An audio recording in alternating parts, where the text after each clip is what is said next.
What is up, hip-hop heads? What up, though? I am fucking back with another one. Yeah! And I got the exclusive motherfucking interview with Supa Emcee. For those of you who know him, you already know he's one of the most well-known, one of the most talented and well-respected MCs to ever come out of Detroit. And for those who don't quite know him yet, here, check him out. My harmony started in an armory garden. Salute progress, platoon and squadrons rush the target. I terminate out the trenches, I rise regardless. Black and all charges, the calm in the storm charging. Hood, college, the street, forever teaching knowledge. Smarts are the heartless, corrupt and the lawless. I seen it all, the influences toxic, even. Yeah, that's why I can't wait for you guys to see this interview, and we're gonna get to it in just a second. But, you know, like I said, we're gonna talk about influences, what it was like growing up. We're gonna talk about how he got his rap name and other rap names he had. We're even gonna talk about what it was like when he fucking battled Eminem when they were filming 8 Mile and shit. Yeah, we talked about everything. And so make sure you guys watch it all. Even if you gotta come back to finish a little bit of it, then come back. Alright, in order to start right away, if you haven't already subscribed, I would love to have you on the team, and I'm always making new content. All you gotta do is hit that subscribe button. Let's get it. Here he is, the one, the only, Supa Emcee. Alright everybody, you're watching the Honor Show, and I am sitting here with one of Detroit's most well-known, most talented, and most sought-after MCs. I know I've been hearing his name in the mix for multiple decades. Like, this guy's been one of the most talented MCs out there, and honestly, I feel fortunate to have him on the Honor Show with us, so I want to thank you for being on here, man. Thank you. Yo, thanks for having me, V-Dub. You know what I'm saying? It's an honor.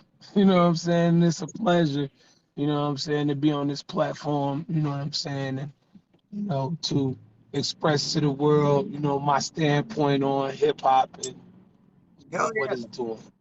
Hell yeah. Thank you, man. I appreciate that. And, yeah, we'll just get right into it. Like, I like your name, man, Supa Emcee. That means a lot. And we come from the era where rap names meant something, you know? And so I wanted to ask you, how did you land on Supa Emcee, and what's that mean to you? I mean, like, how Supa Emcee came about, it was like my rap name was alphabetical to Supa Emcee, like alphabetical soup. Okay. Oh, right? Nice.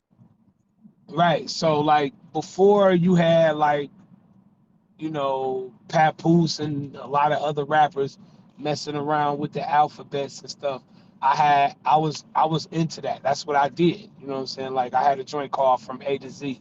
It's like where I went through the alphabets and, you know what I'm saying, broke down all the letters. But alphabetical was a big ass name, and it was like too huge for people to like really say, you know what I'm saying? So I was like, okay, well, alphabetical soup, alphabetical to Supa Emcee. So how, you know, people in Detroit really started, you know, calling me Supa Emcee, because everybody in the Dreadnoughts called me Alf, Alien Life Freestyler. You know what I'm saying? That's what I broke alphabetical down to, Alien Life Freestyler. You know what I'm saying? And then, you know, so it was Alf, this Supa Emcee.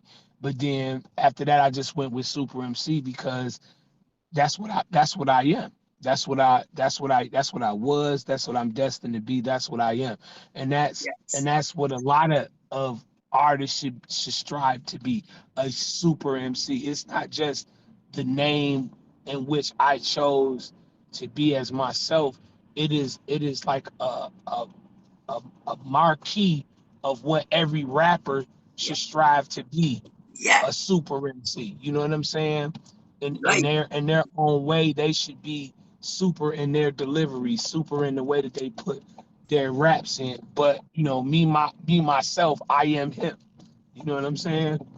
Yes. And you know, so that's where it went to. So far as, like, you know, the city started getting on it, you know, I'd be out with my crew, the Dreadnoughts, or I would sneak into open mics by myself, and I would be rapping like all this crazy ass superpower, superhuman shit, and It's niggas and motherfuckers in the clubs would be like, "Yo, that's the Super MC." You know what I'm saying?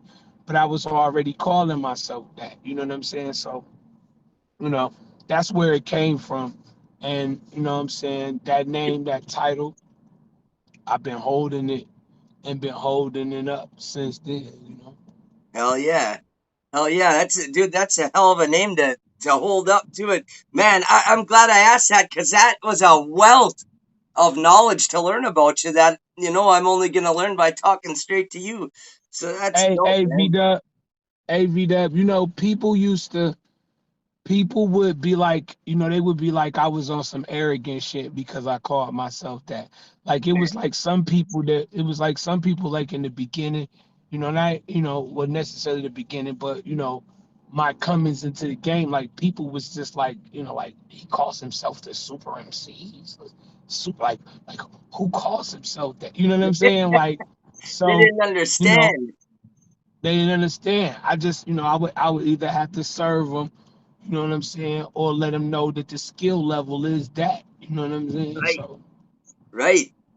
Hell yeah. They didn't understand. It was just like literally you believing in yourself and that the skill level is there, that you could back up that there's that. moniker. There's that. Right. It ain't like, one thing about people claiming people are arrogant. It's like it's one thing to be arrogant about some shit that you can't do. Like I'm the Right. best basketball player and you really can't shoot a free throw. You know what I'm saying? Or I'm the best football player and you slow as hell running down yards. You know what I'm saying? And but the sweetest thing is when you able to say that you can do something and you could do something at a professional level or a ultimate level or a super level or a god level, Yeah. and you saying that, then that doesn't become arrogance. That's just confidence. That's just, it is what the fuck it is. Right. You know what I'm saying? It's fact. Right. Right. It ain't. That- Right. It ain't, it ain't you being, cocky. It ain't you trying to toot your own horn and play the instruments in the band. It's just stating what the fuck it is. Like, I guess when Michael Jordan was saying, "Yo, I'm that deal," or motherfucker, I'm about to score these points. They was like, "Oh, you arrogant fuck," but he wasn't the arrogant. He was just telling you what the fuck was about to happen. Right. I'm telling you Right. what the fuck I'm about to do. And he backed it You know, up. He made it he happen. backed it up. Yeah. Right. So that can't be arrogance if you able to back it up. Right. Right. Yes. I like the way you look at that. That's awesome. That's dope.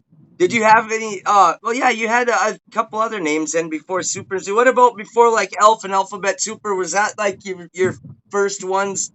That's what you started with and that's No, when like before I was in the Dreadnoughts, the Almighty Dreadnoughts. shout out I to had the a group. Almighty Dreadnoughts by Yeah, the way. Almighty Dreadnoughts. You got to know it. That's where everybody know me from. Woo! Before we going, you getting some, what I'm saying, some tidbits, V Dub, that like motherfuckers Ah, don't even know. yeah, Um, before I was in the Dreadnoughts, I was part of a group that was like part of like two groups combined. And it was called the Confused Cynical. yes, And the confused cynical was my group. Was formerly DOA, but we changed the name to LOA, and DOA stands for Death on Arrival, and yes, then LOA stands for Language of Adolescence, where we changed over yes, Language of Adolescence, LOA. So that's where you get alphabetical. You know what I'm saying? yeah, That's where you get what was it, riff is reading is fundamental. Then you get essence, you know what I'm yeah. saying, and you get dialogue. And in Language of Adolescence, all of our names, the initials of our names spell read, because you got riff. Wow. Yeah, riff, reading is fundamental. You got essence, then you got alphabetical, then you got dialogue, right? Wow. Language of language of adolescence. You see what I'm saying? Hell yeah. Okay, right. Okay, so but it was like me, my man, and DOA. It was me, my man's Rama, and my man Cuddy Mack. Which is Crises. You know what I'm saying? And that's whatever until we couldn't use the name DOA because somebody in like some group in Atlanta had the name and took the name. So that's why we Uh, we had changed it. We had changed it to language of adolescence. okay. Okay. So another group that was with us was my man's Cuddy Mack brother, O1. O1 was in a group with him, Stilla Shells, and Pernell, my man P Nash. And their name was Black Insanity. So Black Insanity and LOA was together and we formed a confused cynical, like, we was together. You know what I'm saying? Yeah. So after that didn't like Confused Cynical. We did a couple of records together, but that didn't really go because everybody had like different issues and different things like that. Like P Nash, he was doing some other shit. O1 was doing some other shit at the time. Cuddy Mack was doing some other shit. My man Rama was doing some other shit, right? Yeah. So it just left me and Chris Steele, well, aka Stilla Shells, Stilla. It left me and Chris together. So me and Chris formed a group called Outer Ram. It was just me and him. And we started making records together as the Outer Ram. So he had a cousin that made beats. His cousin's name was Boogie Blitz. So we would go over to Boogie Blitz's house and we would get music from Boogie Blitz, right? Mhm. And because me and Chris was getting ready to put together the Outer Ram project, the Outer Ram album or whatever. I forgot the name of what that album was. But we was getting beats from Boogie Blitz. But Boogie Blitz already had a group that he was fucking with. And Chris used to tell me some of the people that he was fucking with in this group. So we would be like, I'd be like, oh, okay, damn, And one of the people in the group, I had heard of their name because I was out in the public, battle rapping and going to all these little events. I was young as hell. Some of these events I couldn't even be in. But luckily I had a down ass mama, you know what I'm saying, that would get me in these fucking clubs and shit. You feel me? Yes. Cause other than that, I wouldn't have been. I was young as fuck. I couldn't get in these fucking clubs. But anyway, so Boogie Blitz was, he would tell us about what him and his crew was doing or whatever. And me and Chris would be like, yeah, okay, that's cool. But we was trying to get our shit going with Outer Ram. Yeah. So while I was in school, me and my man Cuddy Mack, we still was crew with the Confused Cynical. But even though me and Chris was pushing to do what we do, we still cool with our peeps and shit. Right. So, we ran into this guy in history class. We had this teacher by the name of Mr. Woods. It was motherfucking, I want to say like fucking 12th grade or some shit like that, something, right? And we ran into this guy, right? So he in the class talking shit to me and my man's Cuddy Mack. He talking shit like Wow. we like them rap motherfuckers. We like them rap motherfuckers in our motherfucking in our school and shit. You know what I'm saying? We like our rap motherfuckers in our school. The head motherfuckers that's doing this rap shit, right? Yeah. So he talking shit like my crew is this and this and that. We like, man, we will fucking serve your crew. We will get on y'all motherfuckers head. Y'all ain't fucking with us. Can't none of y'all fuck with us. Like, real talk, we don't give a fuck. Yeah. He like, yeah, well, y'all need to come down to the dungeon. We like the dungeon. Dungeon. Right. Now this is Highland Park. We in Highland Park High School. You know what I'm saying? So, it's like, man, we like, motherfucker, we'll serve your ass. So we talking to him and shit. He like, well, look, y'all need to come down here and fuck with us, I bet you, all our rappers will fuck y'all up. You know that battle talk. You know the battle talk. Yeah. So we talking and shit, you know, motherfuckers popping off and shit. He like, yo, this motherfucker Brad is popping off. He don't know we sick with this rap shit, like, you know. So turns out my man's Chris is cousins with Brad. We meet up with the Confused Cynical, me and Chris and Cuddy and all of us. We like, yo, man, this motherfucker talking shit at school. Like his crew he got some crew of niggas that can rap. We gonna try to find out where they stay at. We gonna go over there and battle these niggas. Like we gonna go over there and get at these niggas. Yeah. So he said, who's the guy and shit? Who's the fucking guy? I'm like, yo, my man named Brad. So he was like, well, what's the group that they was talking about? He talking about some niggas named the Dreadnoughts. So Chris was like, the Dreadnoughts, that's Boogie group. I said, what? Whoa, wait a minute, hold the fuck up. Wait. So you mean to tell me, hold on, you mean to tell me this nigga Brad, you said, what's his name, Brad? Yeah, what's his last name? Brad Peoples. That's my cousin. Chris, you tripping. No, that's my cousin. That's Boogie's younger brother. Yeah, they from the Dreadnoughts. That's the group that I was telling you about. That's Blitz's group that we've been getting beats from. Oh, for real. Wow. Wow. Whoa. What the fuck? Whoa. So we holler back at Brad. We like, yo, we know we fuck with your cousin. Your cousin is in our group. Chris is your cousin.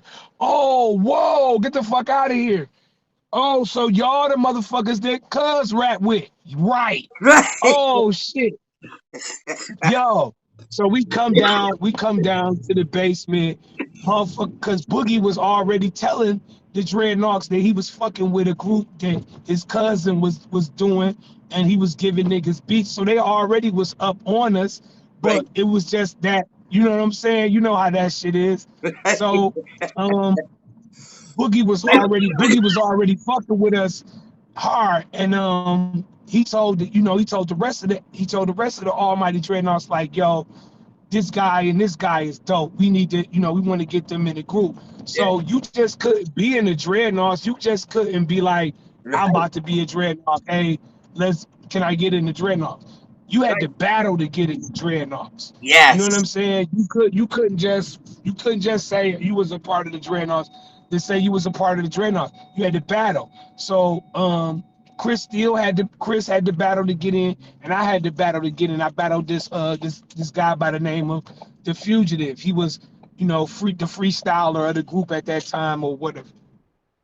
A person that was, I guess somebody they could say they could match my style or whatever. Mm-hmm. I destroyed that nigga. Yeah. I destroyed him. Boom. And that's how I got into the Dreadnoughts. Yeah. And Chris, I forgot who Chris had battled that night, but he beat him, and that's how he got in the Dreadnoughts. And everything from then on, it's history. You know what I'm saying? Yes. But that's how I got to meet my brothers. And like what I was telling you, like I had heard a couple of them names, and I was talking about my mom was taking me out to the clubs when I couldn't get in, and it was like I had heard of Guilty before I even met Guilty. You know what I'm saying?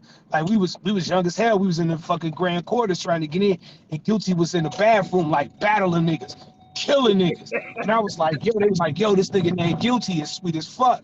So when I got into the Dreadnoughts, they was like, Guilty. I'm like, Guilty? I'm like, nigga, I know you. I heard. Well, I don't know For you, your nigga. safety, please stay alert to changing road conditions and use Sync's voice-activated features while your vehicle is in motion. Shut the fuck up. But anyway, you know what I'm saying? Like, I'm like, yo, dog, I know you. Well, I don't know you, but I heard your name. Like, Guilty. I said, nigga, you was at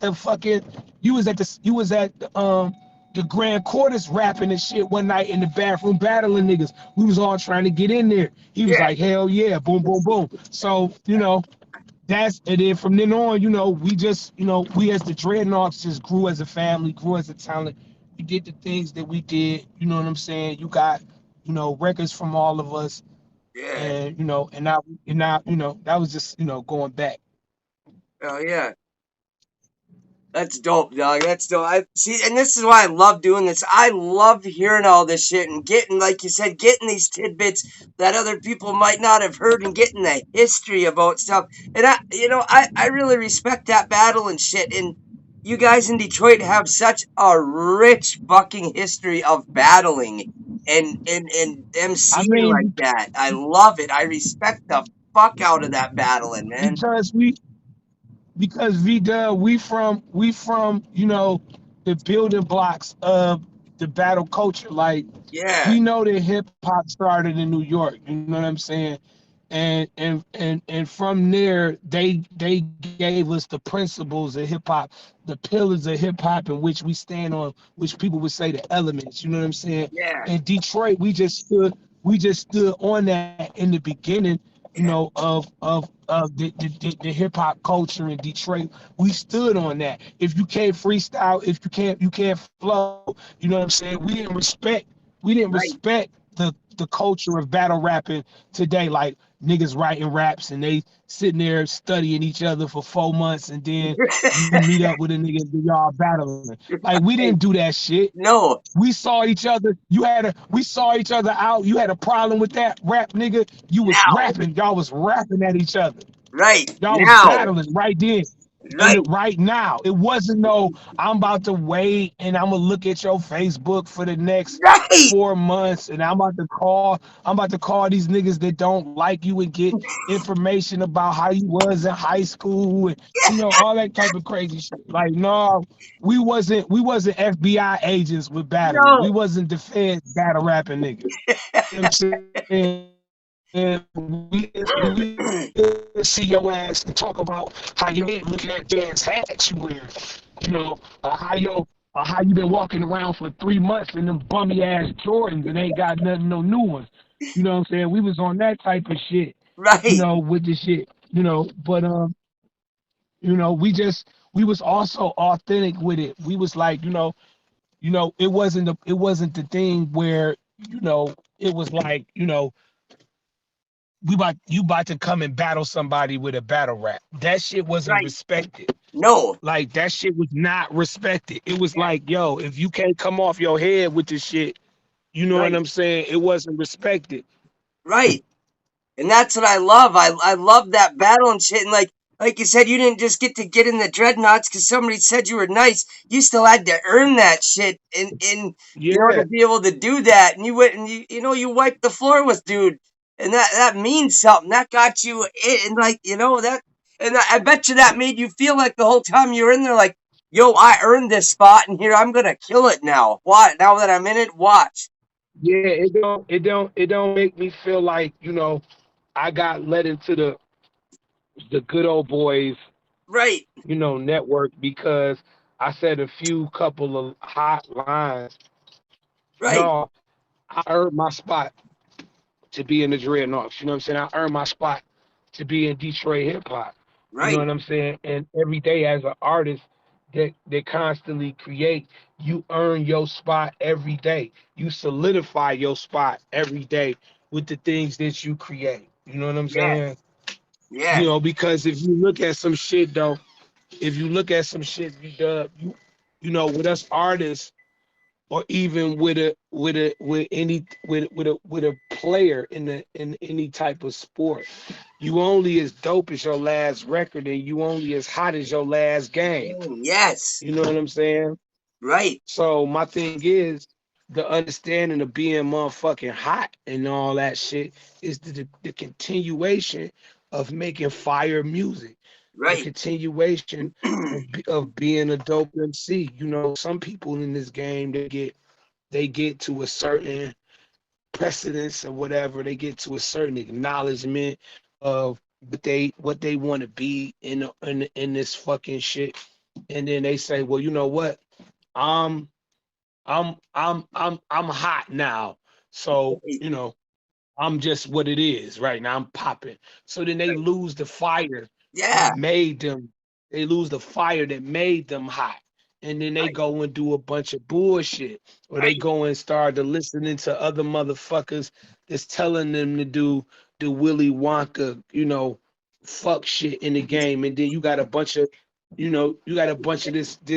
this crap that's coming out that we dealing with right now. Right.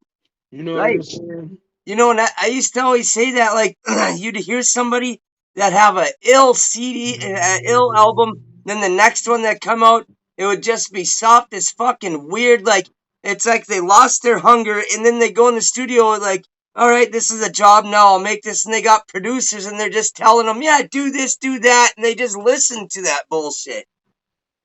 I mean, because you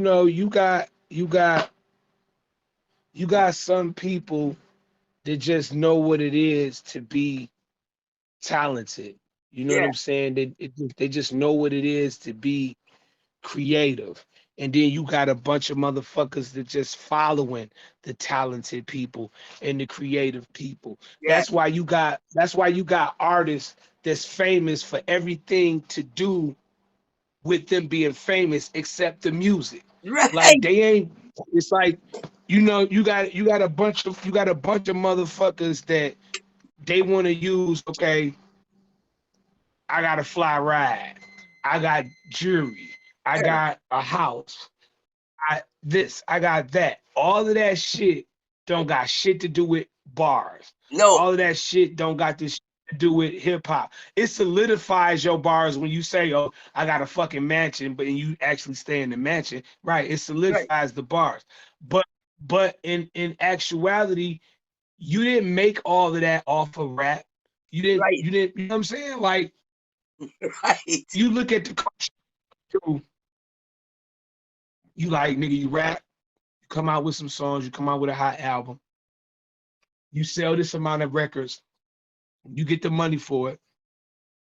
Now you've made your pay off of your hard-earned talent, right? Right. And then now you in a position to say, well, you know what, nigga, you know, I done sold these many records and made this much money. And then we all looking like, well, damn, he done bust his ass, he done did his thing, he done did this, he done did that.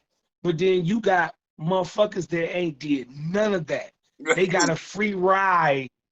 They got a free ride to the success and the top of hip hop, and then they sitting there acting like they went through the I get it out the mud, or they went through some hardship, right, all of this shit, and they ain't even been through none of it. These no, you got artists out here vicariously living their lives through somebody else's yeah, pen, right, and then, right, and then Vida would get me mad, would get me trippy is the masses is so brainwashed and so they don't even okay, like you used to have criterias of what it means to be a dope MC. right, They done right, damn near abolished, they done damn near abolished these criterias to the fact that the wackest motherfucker could say that right, they the best or just because they sold a lot of records this year, that I'm the best rapper. No, you right, not though, no, because rec- off record on the side of this house in this show,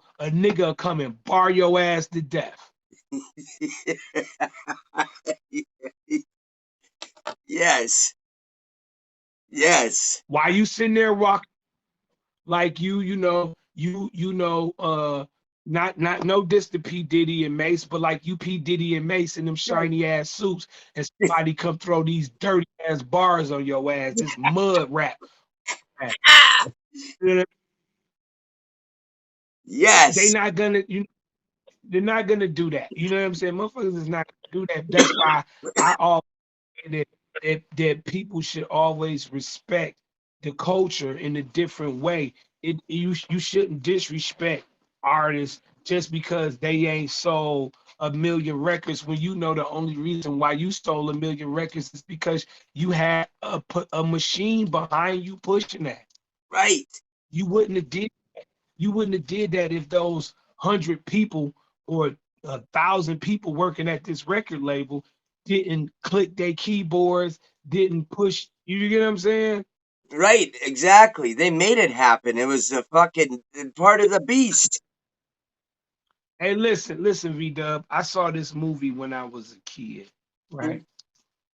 I saw this movie when I was a kid. The name of this movie was called Josie and the Pussycat Dolls, right? Funny movie, right? I'm a hard ass hip hop artist, street motherfucker, but I Right. watched Josie and the Pussycat Dolls, right? This movie was a parody on the music industry, right? Oh, It was okay. a parody on the music industry. I mean, like a funny, like a stupid ass funny. I'm talking about like every goddamn second of this fucking movie was probably like some comedic, corny shit, right? But, but if you look past the comedic, corny shit and you look past the writers trying to make light of situations and you look at the overall message of what they were saying, right? Was that we force feed everything that we want the world to be a part of through music. I We believe feed, it. we feed, we feed it all to you. I mean, just think about this. You get signed to a label, and the label says, well, we've got partnerships with all these different fashion companies and these different car companies and these different airplane companies because we constantly sending people on flights. And then they give you a list of what you need to include in your album as you put shit together. So you look and it's a list of 35 items that you have to check off when your album is produced that you have to say Balenciaga, Nike, Pizza Hut, Like a fucking Hennessy, advertisement. Belvedere, Hush Puppies, um, you know Cartier. what I mean? Cartier, Oh yeah. Starter, you Yeah. know, Gucci slippers, Louis Vuitton Yeah. purse. Yep. You know what I Gucci lip mean? You gloss. got to Yeah, all that. say these names, right?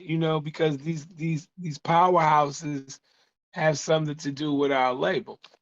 But what's the killer thing is, you know what I'm saying, about the music and about the culture and what will always be in people need to really understand that and recognize is that we the streets, we are the culture. We make what's hot. We always told the record labels what was hot. So Right. in this day and age, I don't understand why that they, as the people or as the youth coming up in hip hop, allow the record labels to tell them what is hot. They not in the streets. Right. They're not in the street. They're not, but I get that they know the infrastructure of the game. Oh. I get that they know the infrastructure of the game, how to make a star out of nobody. Yeah. You know what I'm saying? How to make a star out of nobody. Because my thing is, I don't have no problem as an MC giving it up to a motherfucker that's just dope. Like Yeah. just unequivocally, like this motherfucker's dope. Like this nigga don't even need a Bentley sitting in front of him or a wad of money in his hand or 45 thugs with guns in the air behind him or 10,000 fly ass bitches with big booties and with BBLs and titty and stand around his to make him look dope.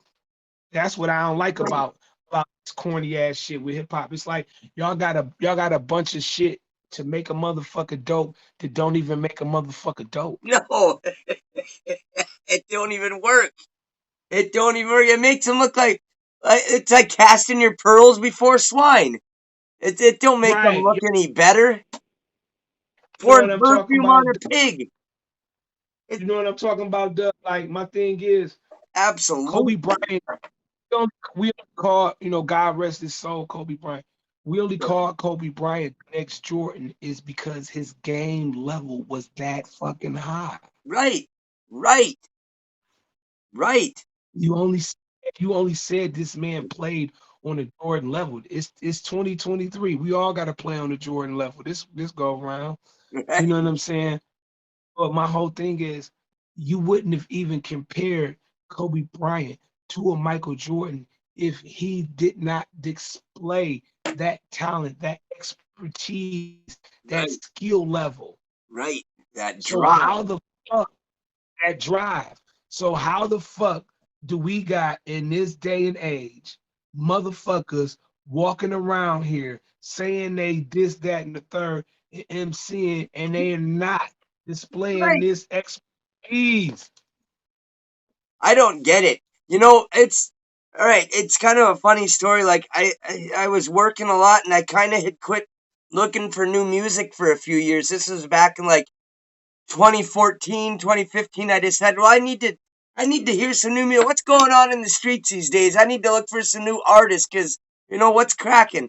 And I started hearing all this mumble rap and shit, and I'm like, what is this? What is going? This is what people are listening to. I ain't gonna mention no names, but I was like, this is what's going on, and I got mad. And so for a few years, I didn't look for nothing. But then I did find some MCs are still making some bars, and then I checked. I was like, yes, you are still rapping and making bars. There's other guys in Detroit still making bars. So I was like, yes, a lot of the guys I listened to back in the day, they're still fuck yeah, this is what I'm gonna listen to then, because I ain't listening to this mainstream shit show. I can't do it. It's to me, it's like, you know what I'm saying? Like when you take away, like, country music would not allow the shit that hip hop is No, allowed. no, Country Garth, Garth Brooks, Willie Nelson would roll up in a fucking wheelchair with the American flag and a fucking joint in his mouth yeah, and be cussing fuckers the fuck out. That's bad. not country music. That's not how the fuck you do that shit. That's not, you would not be fucking going for that. Mm-mm, never. But we in here, we just let motherfuckers just do any fucking thing. We let motherfuckers do any fucking thing without checking them. Right, We let motherfuckers disrespect our greats without checking them. We right, let motherfuckers disrespect the altar of hip hop right, without checking them. right. You know what I'm saying? And that to me be like the wackest shit. You know what I'm saying? Yes.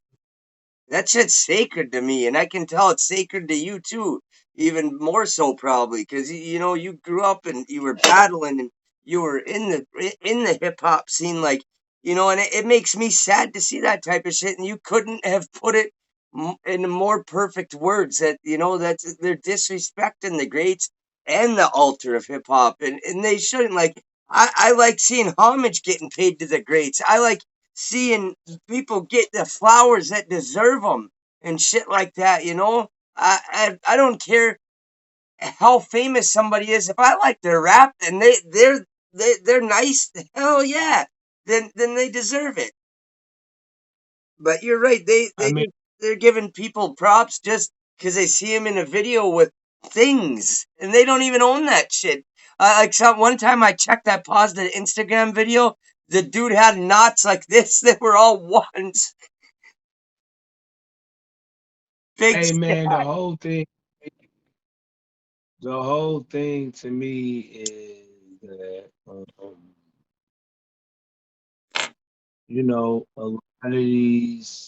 a lot of these people really don't they really don't take hip hop really serious. Right. They just it just is what it is. It's just, it's just a way to get some money. It's just a way to, you know, get some chicks. It's just a way to, be what you would call popular. You know Yes. what I'm saying? Right. Motherfucker really want to be popular. You know what I'm saying? In hip hop. You know what I'm saying? So why they trying to be popular, they doing a bunch of stuff that they really are not serious about. Cause like I knew a bunch of I knew a bunch of artists, you Mhm. know, from back in the day that I thought that was really, really, you know, into hip hop, and I thought it was really, really about, you know, the same shit that we was about. So, you know, you would see a bunch of like this is crazy. Like you would see like 100 motherfuckers walking around with the same t-shirts, right? And then later on that year, you'll see 50 of them motherfuckers with the same t-shirts on. Then you'll see like 30. Then you'll see like 20. Then you'll see like five motherfuckers with them same t-shirts on. Because everybody hip hop is some shit like you just you stick your finger in the shit and then you know you're on and popping. But Right, that's not what it is. It's work. You know what I'm right, saying? It's us sitting in a room developing a concept and then writing it down and then vocalizing it, energizing it till it becomes a powerful record that a person can actually listen to and actually feel something from. right, You know what I'm right. saying? Chan- we channeling real life emotions and real life, Yes. you know, image different things like that into these records, and people don't know. It's almost like sorcery, damn near. It's almost Yeah, like some some wizardry type shit, right, because you know you sitting there and you conjuring thoughts and you putting your thoughts together into you're aligning them all together under this one concept, and then once you vocalize this shit, you could get rich off of it. Like, wow, what the fuck, like, is that crazy? well, that's true because you people, you like you said, with the energy and literally putting your heart and soul into it. I mean, that's got to do something. There's power in the words we speak. So it is in a way, like you said, like sorcery in a lot of ways. So Yeah, I bet you would know more than me too, because you've been in it and made songs. Like I haven't ever actually been there where I've made a song with other people, but also it's true when there's more than one person in agreement too, that also makes another kind of special energy. So oh yeah, you're onto something there. yeah, I mean it is what it is, B. You know what I'm saying? It is what it is. And Right. like me being an artist from Detroit, where we we come from a lineage of good music, Yes. right? Motown. We come from a lineage of good music. So it just took us over the years to realize that, and so to package it in an industry way, you know, because it's shit that goes, it's music that's out, and then it's shit that's packaged for the industry and for the way it to go through and to come out. But us Detroit artists, we done been through the whole cycle, like of nobody's hearing us to somebody's hearing us, to we got a couple artists doing it, to damn it's like a wasteland, to you know, oh my god, they're not listening to Detroit, to you know, we got motherfuckers that's actually doing getting Grammys and shit. Right. You know what I'm saying? They done went through the whole thing, other than places like uh like New York or Cali, who's just, come on. If I was Right. Super MC from New York, you know how many deals I would have been ran through by now? You know, if I was Super MC from LA, you know how many deals I probably would have ran through right now? Right. You get what I'm saying? Because that's Yeah. where the shit is at. We trade where the shit was not, and we made a way. You know what Right. I'm saying?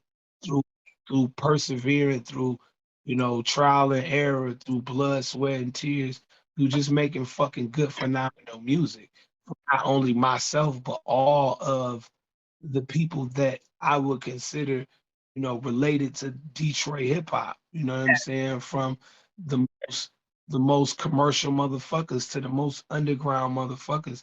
They kept this shit perpetuating and rolling. Right, right. 'Cause, and I gotta tell you, I love the Detroit hip hop scene. Ever since I first got turned on to it, it didn't, like you said, from mainstream to underground. Like the first when I first started listening to it was when Eminem started shouting out other rappers in the beginning of his career, and I was like, "Well, who's that? Who's this? Who's that?" Right. I started looking it all up, and I was like, "Damn, listen to this shit! I never heard the hunger in you guys in any other rappers." So, like growing up, I liked the West Coast the most, but then it's like then Detroit became my favorite spot of music. I love the culture. I love the scene. I love hearing about the hip hop shop and Maurice Malone and the St. Andrews, all that shit. Highland Park, fucking Schoolcraft. I love it. Detroit is a melting pot of hip hop. Like, Yes, to me, Detroit is the America of hip hop. Let me say yes, America yes. is the melt, because you could be in one area of Detroit and you got nothing but just straight lyrical killers. Right, Like, just then you could be in another area of Detroit where you just get nothing but street hop. You just getting that street vibe. right, And then it's another area you get in, your concepts and your thought provoking raps. And right, then you could be in another area where you getting party songs, and stuff like that from right. artists, shit to make you want to shake your booty Yeah, type shit.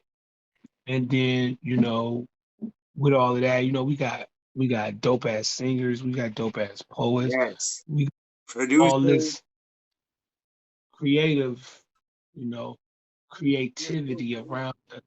But as being a hip hop artist in Detroit, it's so much that we got to flu, because we got techno here. We the home of techno, what I'm saying, house music and shit like that. Then we the home of motherfucking R&B. Yeah, So, you know what I'm saying? Like, let's come on. there's been a lot of talent through We the home, Detroit. right? We the home of these things. These things are a part of us. So when you hear a Detroit artist, you might just hear some motherfuckers rapping over some techno shit Yeah, or some shit that some motherfucker could jet off of, or you might hear him rapping over some dog ass R&B shit, some shit that you could ride in your car and just mellow out to, yeah. you know what I'm saying?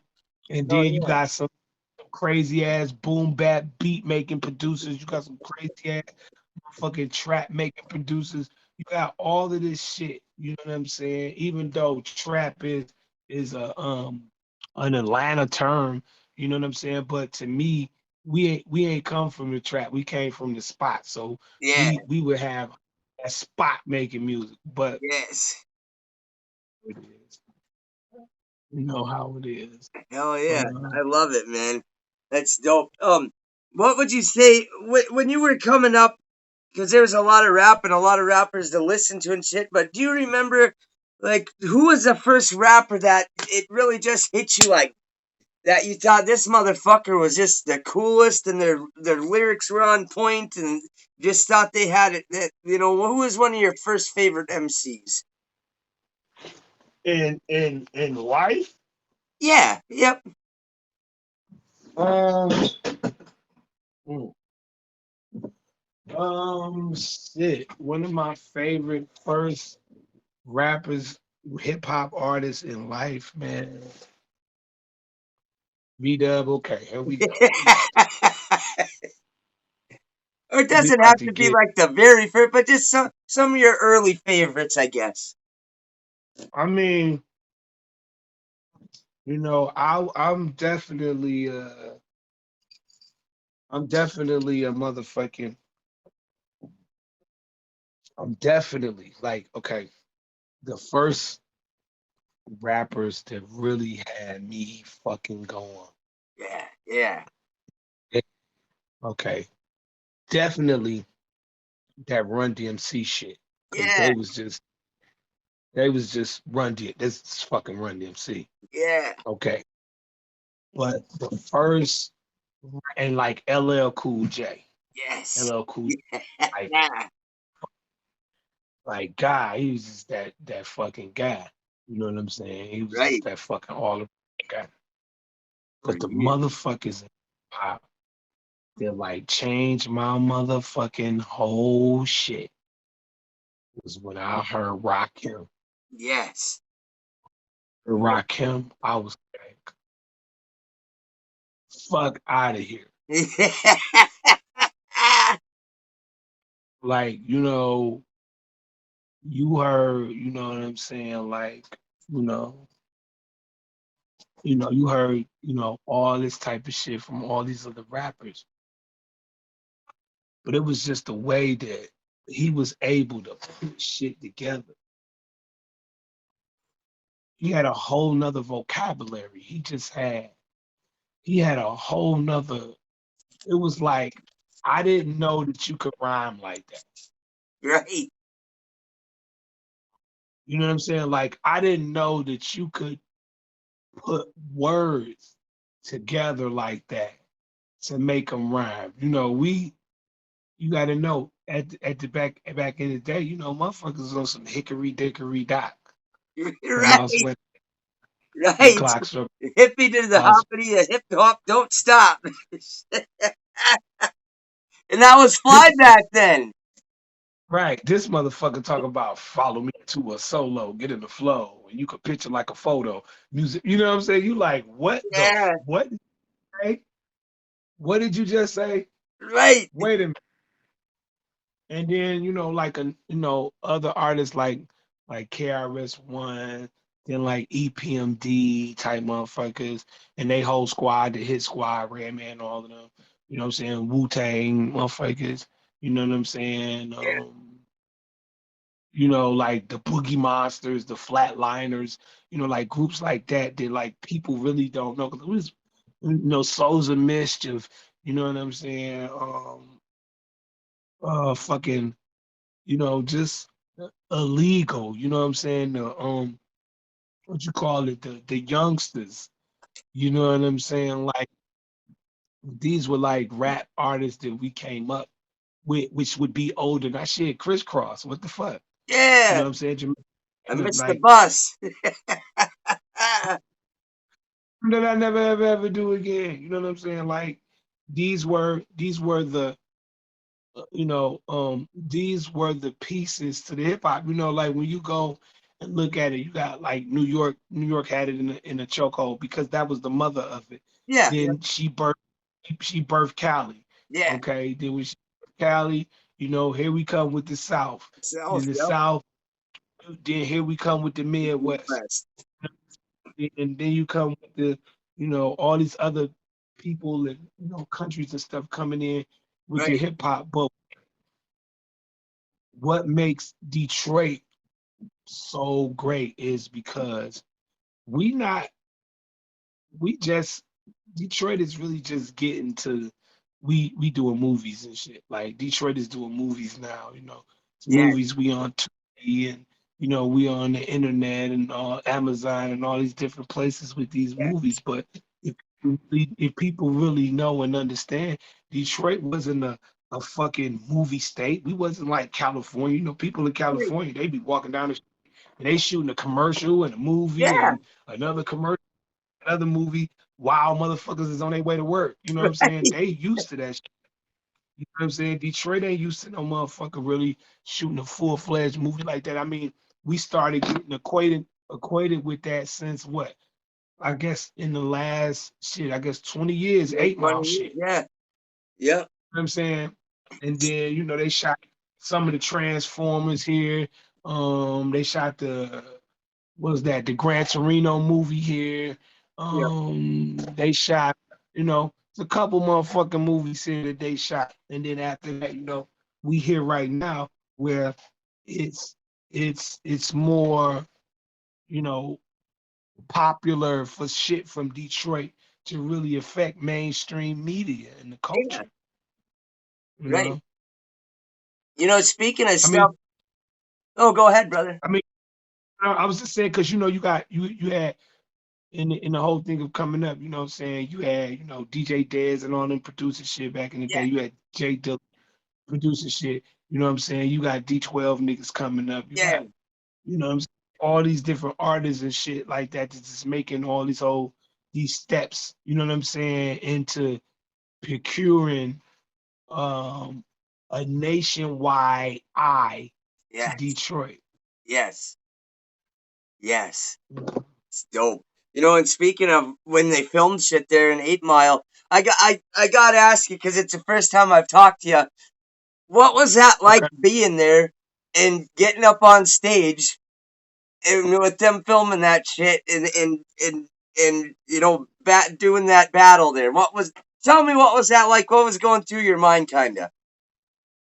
Um, like we are from the hood. We are from Right, Detroit. right, It's just like being around. It's just like you being around one of your homies that hit the lottery. yeah, okay, cool, And we all here in the business and we working. But the yeah, whole thing is now the dreams come true. We all getting checks from it. yes, yes, We all on the set doing this shit. yes, Right. So they were having like battle comp. They was having like it was having like ciphers all around this set where we were shooting yes, the inside of the shelter scene inside of St. Andrews, if you will. yes, So you got the whole almost the whole entire Detroit hip hop scene at this set. You know what I'm saying? yes. So I'm motherfuckers over here, you got motherfuckers rapping over here. You doing the fucking set, we in there doing, doing the battle scenes and all that. So look, we're gonna do this competition type of shit and get a couple of rappers to actually be in the movie as artists that battled B Rabbit and basically like um like lost to him. You know what I'm saying? Like, Yeah. you know. So we was in the fucking battle and shit. I mean, not the battle, but the little competition and everybody get up rap. And they picked the four of us. Me, Marv one, Yeah. Diffusion, and Wiz and Diffusion. And we basically was gonna be artists that, went up against Eminem's character B Rabbit. And then, we got eliminated by B Rabbit. Okay. So when I go up there first, we getting ready, prepared. We had to go back and sign the paperwork because we was already like extras in there, but now we got to sign paperwork that made us principal actors. Yeah. So we went back to, we signed the paperwork and shit, come back. So now everybody's sitting there trying to come up with they coming up with their raps for the shit or whatever. So I have wrote a rap right there, like quick as hell, quick as hell, bad rap. Because now I got insight on the movie, and I know Yeah. certain shit, what I'm saying, about the movie. So I'm like, ooh, I'm about to say this shit. Yeah. So I'm an Iron Fist artist. Proof signed me. Iron Proof is Fist. also Eminem, right? Rest in So peace, Proof. Proof is Eminem's one of Eminem's best friend. Right. So Proof is my mentor. You know what I'm saying? My fucking big brother, my fucking guy. You know what I'm Yes. saying? With me all the time. You see that? Yes. Dope, man. And That's with me, dope. and that, we do that. We do that Oh, right hell there. yeah, man. Hell yeah. You see, Hell yeah, dog. right there. You That's know what I'm dope. saying? That's my. So you know what I'm saying? Like Proof was like, "Yo, you got to get him, Flute. You got to get him. You got to get him. What you worried about him?" I said, "No, I ain't worried about him on the free. I said I'm more worried about him on the pin game. M is like to me like Eminem is like Batman. Like if you fight Batman, you have to kill Batman right there. You gotta kill Batman. You can't let Batman go back to the Batcave. No. Because you let Batman go back to the Batcave, you are fucking done. You done. Fuck you. It's game over, bitch. Game over, bitch. Over with. So so Proof is like, he was like, man, what you got for the bars? Now we have restrictions because we couldn't say the movie was filmed in like 1995, but it was really it was it was filmed for 1995. Yeah. But it's 2003 when we did this, right? Right. So you gotta understand, we can't say no futuristic shit in the raps either. Right. You can't say no futuristic shit in the raps. You gotta say some 95 shit.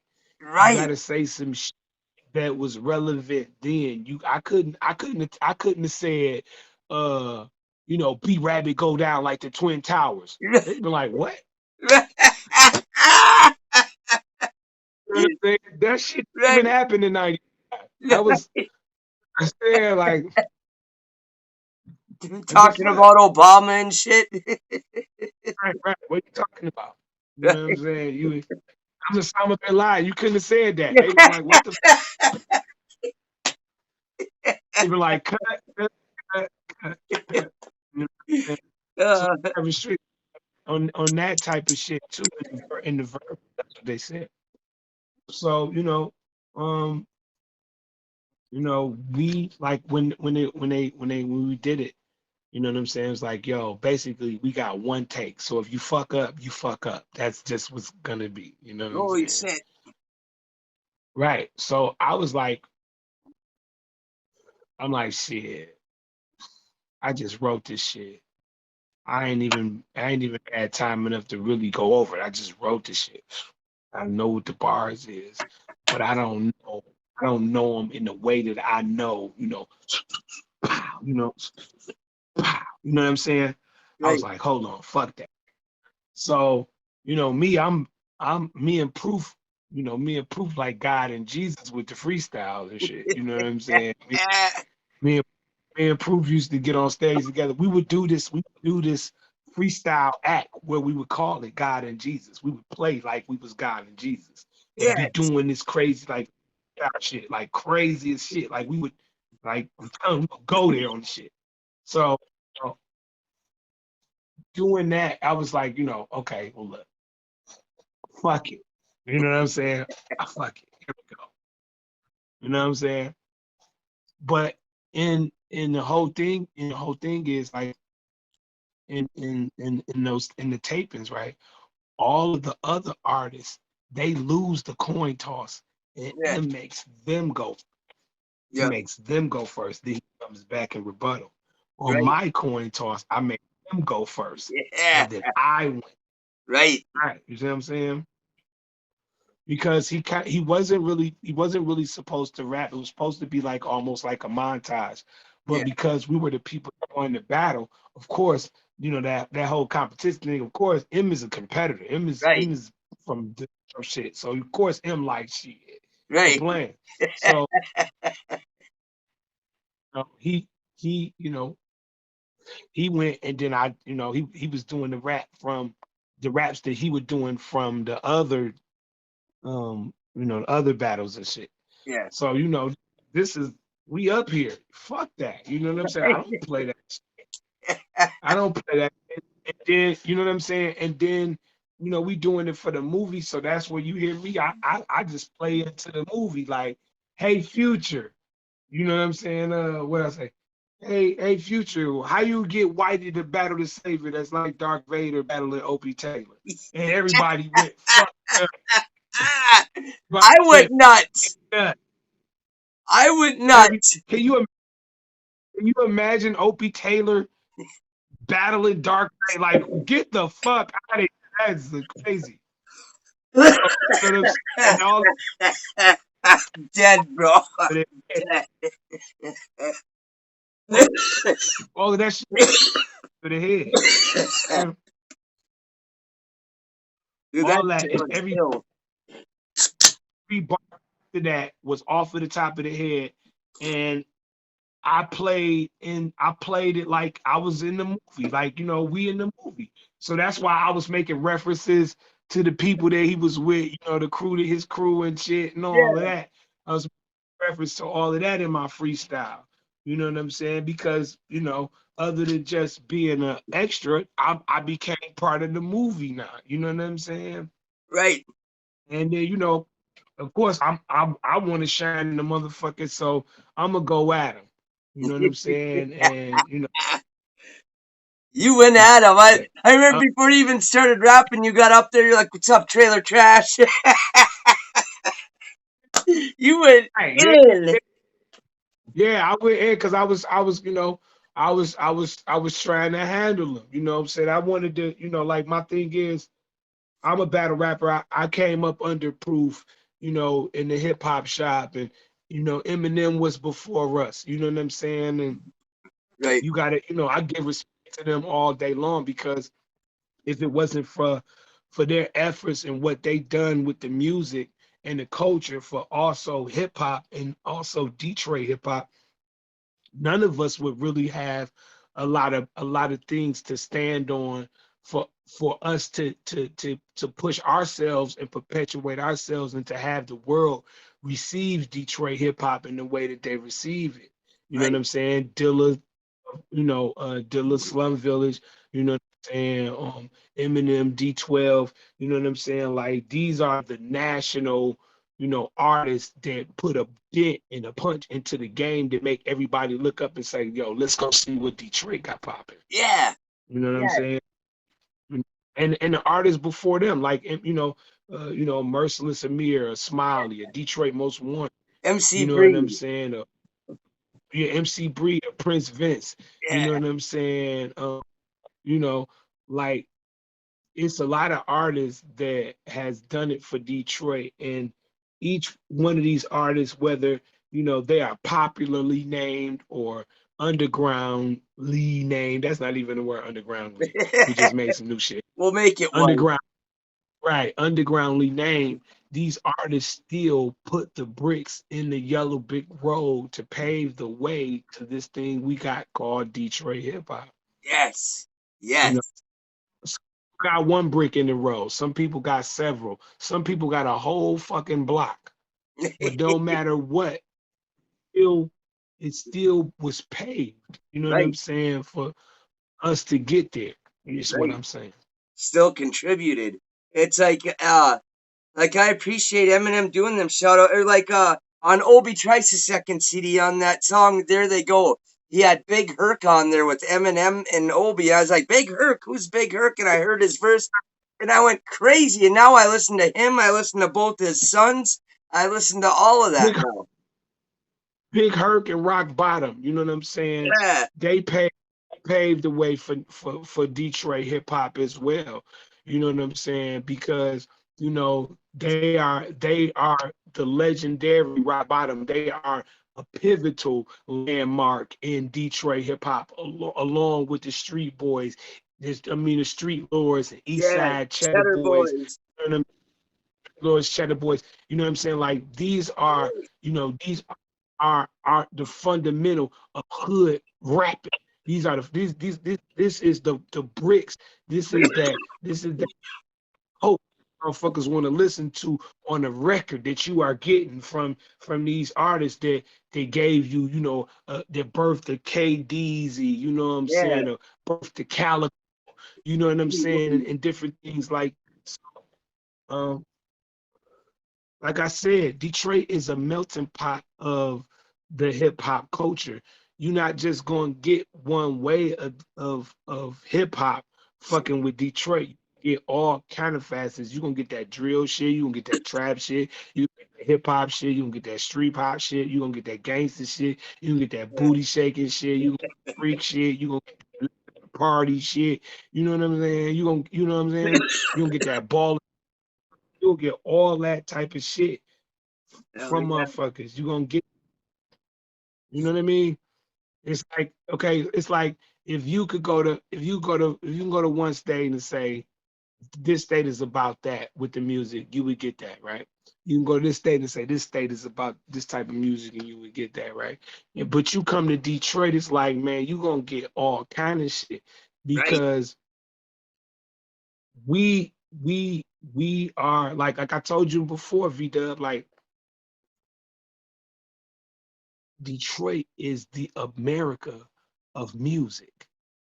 America is a melting pot of Right. people, culture, black, white, Latina, I mean Asian, I mean Russian, I mean Arab, I mean whatever fucking nation I mean descendant of whatever country you want to call it. Is a motherfucker over here to represent that, right? Right? Yes. It's a motherfucker to represent that, right? So when you look at Detroit culture and Detroit music, it's somebody or some facet or pocket that represents all of that in Detroit. Yes. Like it's crazy. Yes. Because you can go to a techno party and all they playing is techno shit. And motherfuckers just in there doing techno shit. Like a clown.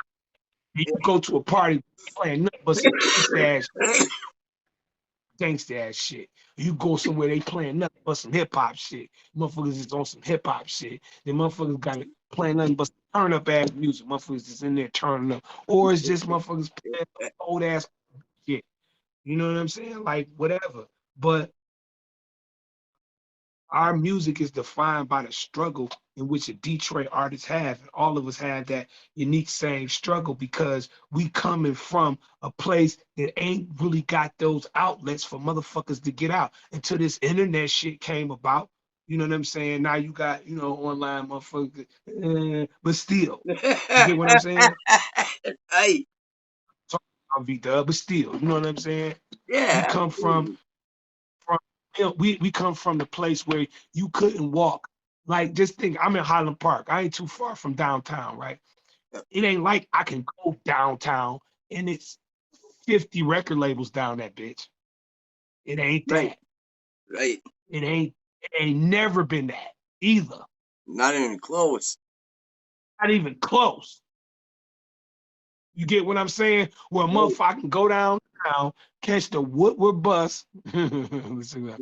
Listen, I, I can catch the Woodward bus to the Renaissance Center, and it's 20 record labels in the Renaissance Center. So you know what? I'm about to go to floor 5. Right. Let's just see what they say. Right. Right? I'm gonna go to floor 5, V-Dub, and see what they say. Fuck it. They said no. Let's go to floor 11 and see what they say. They say no. We didn't have that. We didn't have those choices in Detroit. We had the choice of make the records, put that shit out, get that shit in the trunk, push that shit somewhere, ride that shit somewhere, go somewhere, perform, post that, put that shit somewhere. You had to really fight and scratch for every bit of momentum that you guys got for You everything. know, right. But see, the internet that made it cool where, you could post and, you could sit in the confines of your home and do that shit. And that's also what made, you know what I'm saying, motherfuckers lazy as fuck, man. That's what made a lot of these artists lazy as fuck. Like we in an era where a motherfucker could go to the studio, record their record, and then come to the show and try to perform that record, which they haven't rehearsed, haven't went over, don't know the cadences that they put in the damn recording. So when they go up on the stage and rap to you with the song, they sound like a motherfucker with a fucked up ass hype man behind them. Cause them nor playing a record knows the song. Right. Right. Come on. But the fact of the matter is not that a motherfucker is trying to do that to get over on motherfuckers. It's the fact that the crowd allows the shit. Do you know, man, it was times where motherfuckers with some corny shit. A motherfucker would come with some corny shit in hip hop and motherfuckers would boo, Yeah. Throw shit at him even. boo, boo. Hey, you got to dig this. A karaoke MC is an MC that does karaoke shit, right? Right. Okay. What is karaoke? Karaoke is non-singing motherfuckers going to clubs, playing songs that they cannot sing, and damn near don't even know the words, but they sing over these songs as entertainment and amusement, Right, right? right, right. So now in this day and age, we got actual rappers that may or may have not wrote their own records, recorded these records, Milli Vanilli these records or what have you, and then they get up there and perform the record and then don't even know the fucking record they performing. Right. And it sounds awful then. It sounds terrible when they do that. I have not the slightest what you know artists and people try to do. But I get how, a well-to-do artist that performs in big arenas will have their whole entire song playing because the acoustics in there and the ambiance in there is terrible. You know what I'm saying? They have to adjust with the sound system and all that. But for rappers coming up in the game, that's trying to teach us songs that we don't know, they should at least know they fucking record, learn their own motherfucking material, and be able to kick their raps when they standing up before us giving us a show. Yes. And even be able to kick some raps just off the top, just on the spot. Right, that's why I said to you, V-Dub, they done took away the criteria of being a real MC and then Yeah. just gave like giving a bunch of motherfuckers participation trophies just because they showed up. You motherfuckers didn't win. Y'all don't get trophies. Y'all don't get trophies. Mm-mm. You motherfuckers don't get a trophy because you showed up. Yes. You get trophies to motherfuckers that win. You didn't win, you don't get a fucking trophy. But we in a day and age where they just give trophies to motherfuckers for showing. Right. Do you feel like they do that with kids too nowadays and just over coddle them with everything?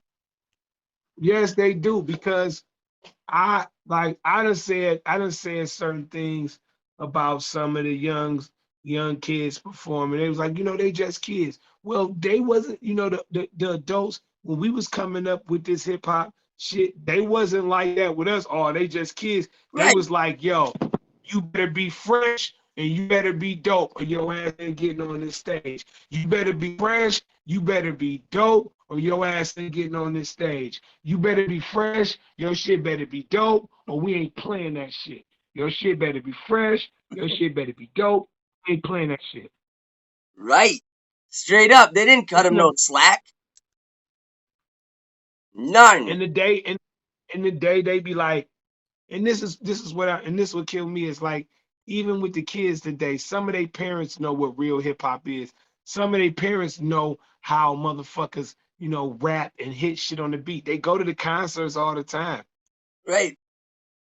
They go to concerts all the time. So when you hear your son or your daughter, and your son or your daughter ain't making some shit that is hot as a Young Jeezy or hot as a Mos Def or hot as a Future or hot as a J. Cole or Right. hot as a Kendrick Lamar or hot as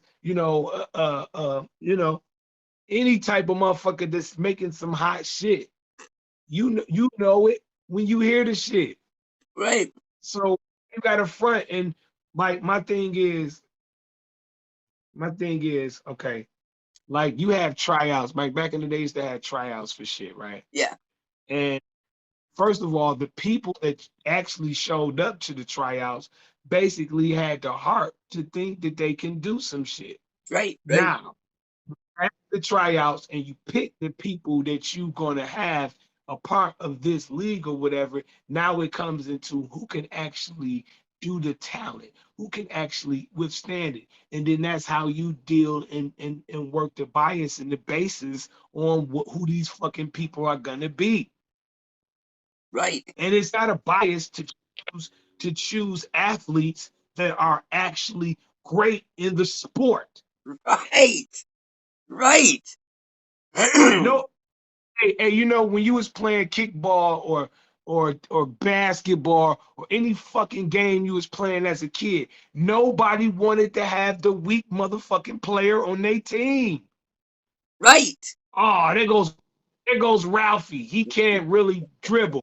Did nobody want him on his team, and they was mad that they had to pick him on his team. Right. So what I'm saying, all I'm saying is in this day and age, we want to give pats on the back to mediocrity. Yes. And we need to get rid of And, that shit. and then call it great. These niggas ain't rapping like they supposed to be, but and y'all calling it great. Right. That's just like back in the day, we was really getting Kool-Aid. Oh yeah, big ass motherfucker jumped through the wall. It's Yeah. Kool-Aid. Oh yeah. Oh, You know what I'm saying? Nowadays we getting fruit drink. yeah. Right.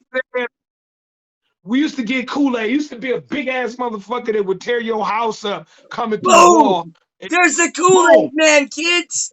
Yeah. But now we getting fruit drink. And they want to. I feel like too. They want to take away masculinity as well. They want to take the Oh, masculinity out of everything. listen to what I'm saying. And it's just the fact that, hip hop is always underground. Yeah. Hip hop came from the underground. It's always street. But until in the way that they want to sell hip hop to the mainstream, it's always been a watered down version of it. Right. Right. Some of us hip hop artists have been blessed to make these dope ass tunes that slip past that shit. Shit was just so fire that it slipped past that gate of that bullshit that was just sketching the underground shit. Right. Because if mainstream America really got the understanding of what hip hop culture was and what the underground is, their heads would explode because they would be exposed to a tremendous energized force of some real ass shit that they thought they was listening to, but they was never listening to. Y'all was listening to the stepped on dope of this uncut raw shit that we Yes. Exactly. It's like they you know never want to give you the real scoop. They never want to let you know what's really going on or let you get the real uncut shit. because to some people seeing that shit is mind blowing to them. You know what Right. I'm saying? And this real hip and this real hip hop shit, the artists that I know with the skill levels and the fucking the talent to really give you what you need in a fucking rhymer, what you need in a fucking hip hop artist, what you need in a barsmith. Like the whole thing of this is to create something mind-boggling. It's to Yeah. create like how do you go from Rakim to Lil Yachty? And Right. I ain't dissing Lil Yachty, but it's Right. like how the fuck do you do that? Right. It's like fucking backwards. Right. You know what I'm Right. saying? You can't go from that to that. It's like becoming retarded. It's like a supercomputer. It's like a supercomputer had being able to find out the equation of time and space, and then the motherfucker go back to the point of a blinking light. Right. Right. It's Fuck. disgraceful in a way. It's like it's shitting all over the foundation.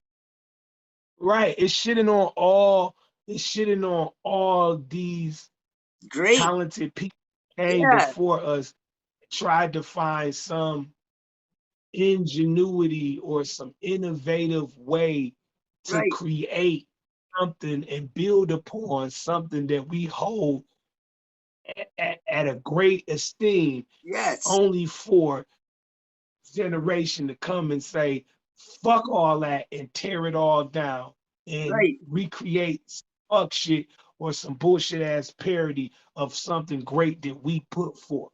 Right. Right.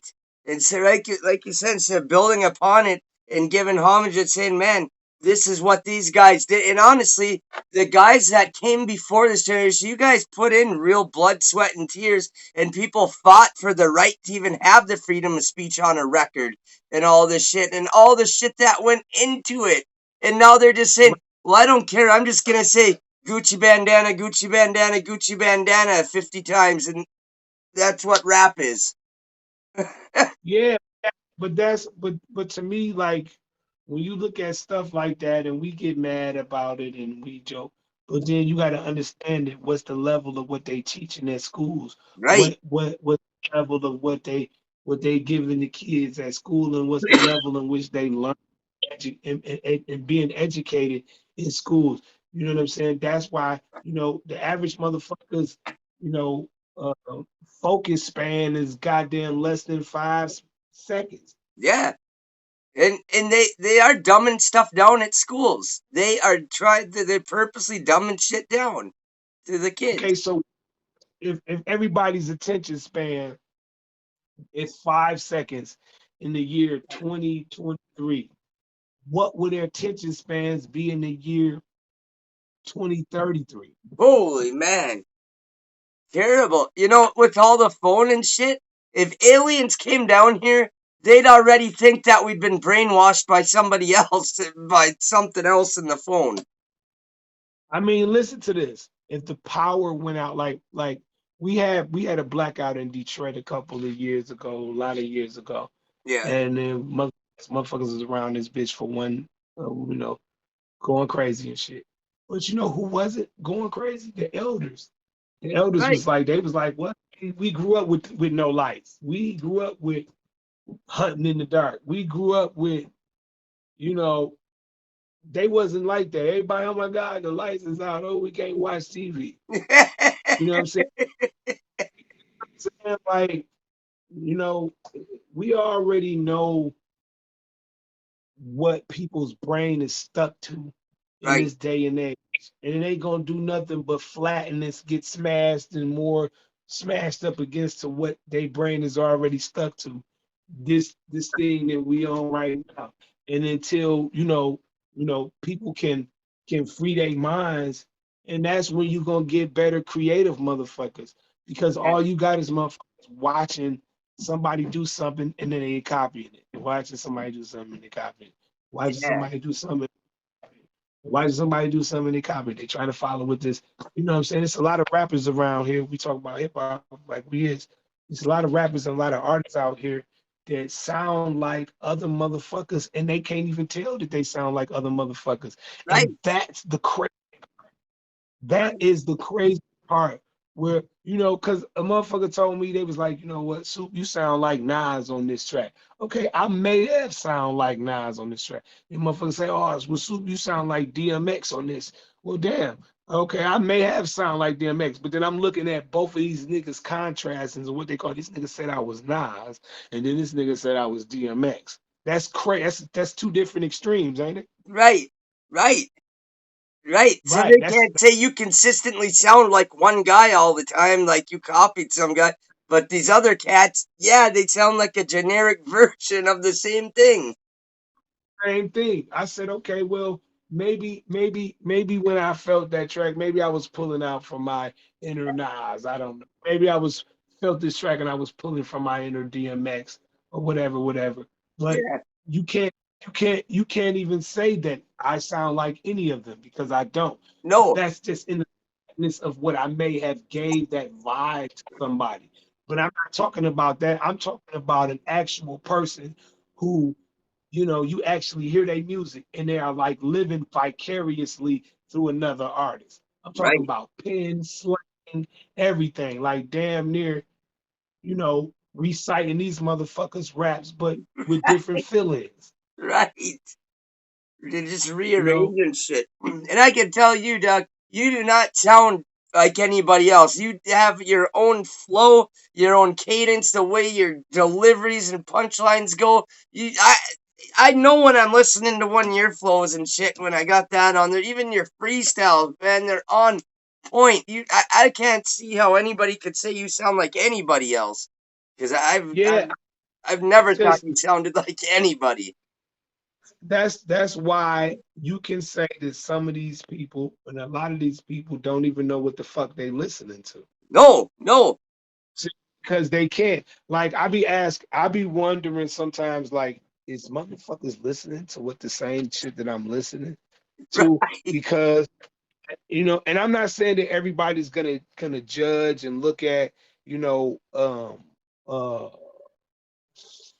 everything in the same light. You know what I'm saying? You see my picture in the back? You see I got him in the back, right? oh, dope, yeah, hell yeah, Come nice, on. You see yeah, I got him up there, you know what yes. I'm saying?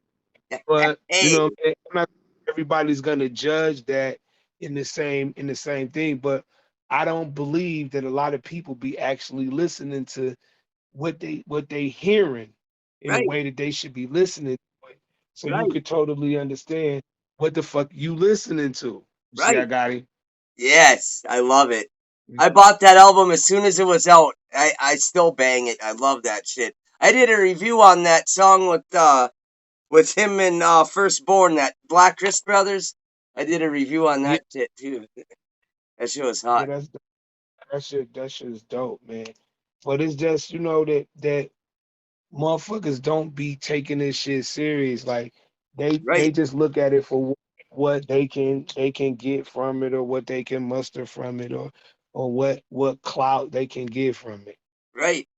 And then like even the people listening out there, like I had a young kid tell me, he's like a 16-year-old kid. He's like, "Well, we don't want to listen to lyrical shit anymore. We don't want to have to figure nothing out." I'm like, "What the hell kind of dumb shit is that to say? Like, I don't have to sit there with the stethoscope trying to figure shit out. Like, I can still listen to a song that's lyrical as hell and vibe to it and be like, yeah, you Yeah, know, but my thing is, they don't want to listen to lyrical shit is because, motherfuckers on some dummy shit. And yeah, that's just being for real. You know what I'm saying? right, Because how is we walking around with all this technology and shit? They damn near trying to send motherfuckers out in the cosmos. We got motherfucking AI computers walking around this bitch, robots and all type of shit, flying cars, but y'all don't want to listen to, you know, yeah, complex terminology over beats. You get what I'm saying? It's like I see why motherfucking John Connor and the rest of them rebels had to fight them robots, because motherfuckers want to be stupid and let the computers take over. Yeah, right, okay. Our right, Terminator, you get what I'm saying? It's just killing to me that we got all this technology, but we dealing with the dumbest of shit in this time. You know what I'm yes, saying? yes, No, dumbest of comments. You know what I'm saying? Dumbest of actions. You know what I'm saying? Dumbest of music. You know what I'm saying? Because, like I was telling my dog earlier, and I think I said this too, like, man, other genres of music would not let the tomfoolery go on that hip hop allows to go on. right. You know what I'm And it's been saying? getting worse. And that was some of the stuff I was going to ask you too, like about, what do you think of the current state of hip hop? And do you think that, it's affecting kids negatively these days and stuff like that? But man, you already answered all that without me even asking. The world, listen, hip hop is music. You know what I'm Right. saying? Hip hop is entertainment, right? Yes. You know, and hip hop does affects the world, and we Yep. could say from a hip hop standpoint, hip hop runs the world, right? You Yeah. know what I'm saying? It does. Really, it doesn't. Right. The government run the world. You get what Yes. I'm saying? Hip hop is just another whore that they make money off of Yes. on this Another motherfucking tool they they pimp. use. You get what I'm saying? It's just that. So you know what I'm saying? When you really want to look at what's about change or what's about control, you got to start there. Hip hop is just something that we all can escape from the everyday, Yes. into this world of music and words and fantasy and realism Yes. and metaphors and similes and creative things to free us from our everyday. Yes. Yes. The real, the real change and the real efforts of anything manifesting in this world comes from the people. Yes. Yes. Pop is Hip hop is just the tool that we use, like you said, Yes. I love. to get the word. Hell yeah. And I love what hip hop has done. Like in my life, it's done a lot for me. Like just having the music to listen to it. Like when I was growing up, having my Walkman to put on and go out and listen to it until the batteries were dead and just escape from what I was going through. And so, like, you know what? I wanted to ask you, like, what are some positive things hip hop has been for you in your life? I mean, hip hop kept me alive. You know what I'm saying? Yes. Hip hop kept me alive. I mean, hip hop kept me out of certain places where if I was at these certain places and I wasn't doing hip hop, I probably would have got killed. You know what Yeah, I'm saying? I man. probably wouldn't alive. You know what I'm saying? I probably would be in jail somewhere.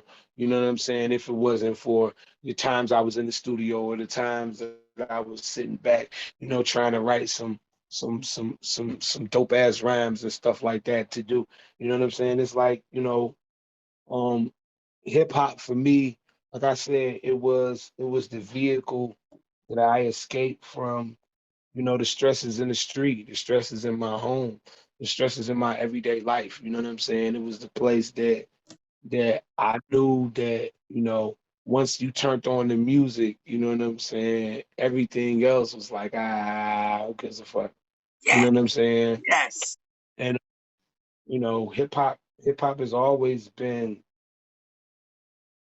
hip hop has always been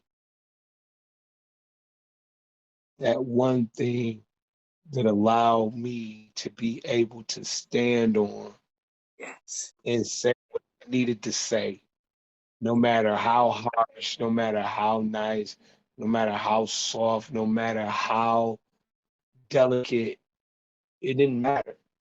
It just gave you that lane to express yourself, however your expression came out. You know what I'm saying? And that's why I respect other artists in their way of delivering what we do, but they also gotta know that, there have always been pillars Yeah. that that hip hop always stand on. And Yeah. when you make music, you gotta stand by those pillars. You know what I'm saying? But I also know, Vida, why, artists out here tend to jump and make subgenres of a subgenre of a subgenre of a subgenre of a Right. subgenre. And some of them, and I get it. Some Okay, of them. No, go okay, ahead. listen to this. Say hip hop is a gym of basketball players, right? Mhm. And everybody in this basketball gym plays at the level of a Michael Jordan, Yep. right? So you got people coming into this gym that want to do hip hop, but everybody that they come across in this gym plays at the level of Michael Jordan. So they just really can't play with these motherfuckers at all unless they go home. Unless they go home and up their skill level and practice and practice and practice and practice and practice and practice and practice. Right. But these motherfuckers is not gonna do that. They don't want to do that. So what they're gonna do is they're gonna say, well, you know what? Fuck that. We're gonna create our own league. It's gonna be the league of the motherfuckers that just don't rap as sweet as them. Yeah. That gym full of Michael Jordans. You know what I'm saying? And then they're gonna invest in that, and they're gonna push that, and they're gonna push that probably harder than the people that can actually play like Michael Jordan. Right. And that's To the what's crazy to me. and to the point where everybody else says, well, you know what? These mediocre ass playing ass niggas, I could play like them. I could rap like them. I could play like them. So then now you got a bunch of everybody that's trying to do something that they really not good at Right. and they really able to do, but they just doing it because a bunch of these low level class motherfuckers made it look like everybody could do this great thing, Right. but they really Right. They really can't. So they just bastardize something that's amazing as hip hop to make that everybody. Because you know what? Everybody can run.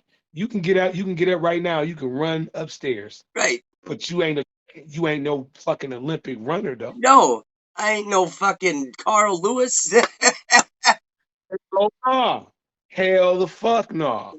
Uh-uh. That's what I'm talking about with this shit. I even You know did what I'm even saying? when I was in prison. I did boot camp to get out early, and I would run like 5 miles in 38 minutes, and I still ain't even close to no fucking Olympic runner. Not even Man, close.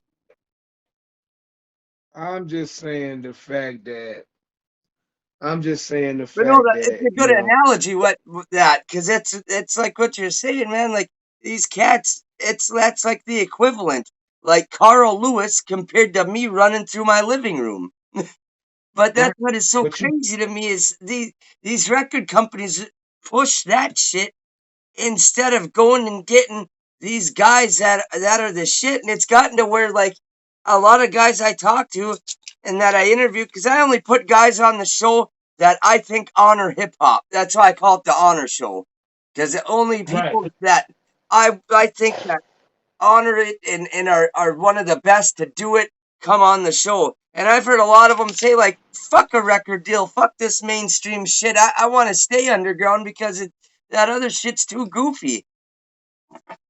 I mean, it to me is like it's just crazy. It's just crazy as hell. Like I said, you know, like the criteria of what it means to be an MC, Right, motherfuckers take that shit and they tell a motherfucker like, well, you know, you ain't gotta be that, you ain't gotta have these bars, you know, right, you ain't got that to the point where now it's like with the game and everything, like I said, you got motherfuckers actually like they actually like, well, you know what? I ain't no battle rapper. I ain't no this, that, and the third, and this, that, and the third. But to I ain't saying that everybody in the game has to be a battle rapper, but that's where we all came from.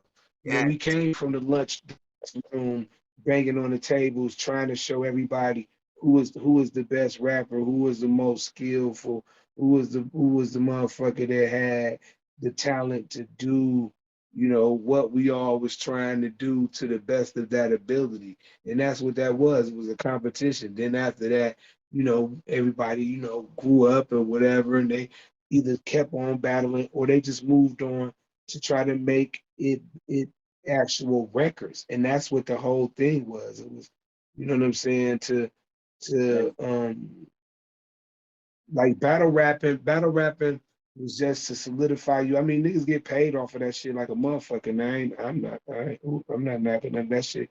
But I'm right, saying battle rapping is to establish you as a well skilled ass artist, and right, you know, for motherfuckers to know that yo, you was about that shit, and then that to the point got you to the point where motherfuckers would want to buy your fucking records. right, You know what I'm saying?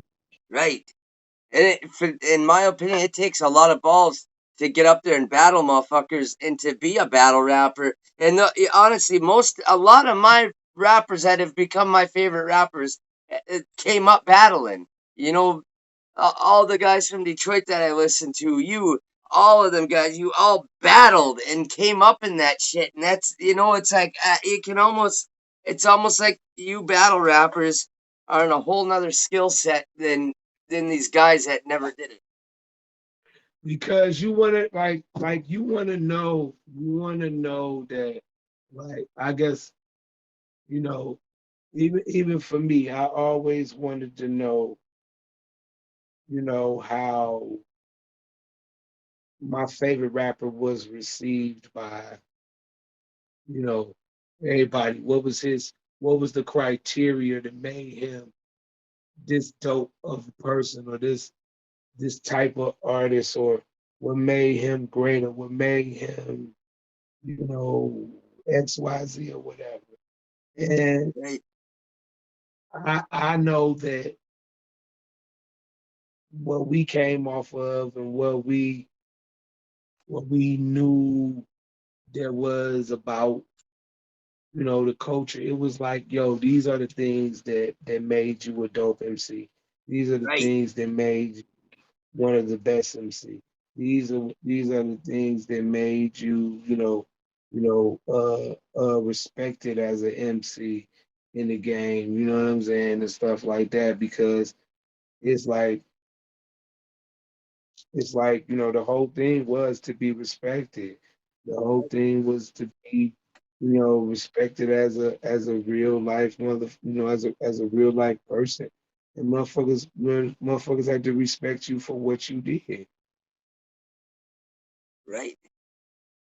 You know what I'm Absolutely. saying? So if you ain't done none of these amazing things and shit like that, how can a motherfucker really, really respect you as being a great, like, like Right. I go back to basketball or whatever. You got all these basketball motherfuckers they can rebound, they can pass, they can steal, they can shoot, they can dunk, they can lay up, and they can, what I'm saying, they can pass. And all these things are criteria to being the best basketball player. Right. So when these criteria of being, the best lyricist or the best rapper, some of these motherfuckers ain't even,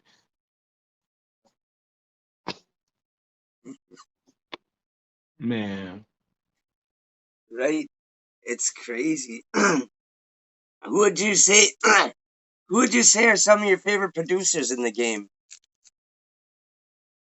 I mean, I like shout out to my dog Baby Paul. He's one of the greats. I got a chance to work with him in my group, Crossroads. Shout out to motherfucking Knife Wonder shit. Shout out to Alchemist. Shout out to, motherfucking Dr. Dre, you know what I'm Yeah. saying? Swiss Beats and them motherfuckers, the track masters and all these crazy motherfuckers. Like, it's Oh, yeah. it's a lot of, shout out to my work with that are great producers. I mean, like all those producers that I said, like, Timberland and all them motherfuckers, Yeah. we already know Right. the motherfuckers is great. And I salute all of them because they made the beats that the shit got us through them rough ass days and nights, you know what I mean? Yeah. You know, Hell yeah. made us rock to them parties and shit. You know what I'm saying? But Yeah.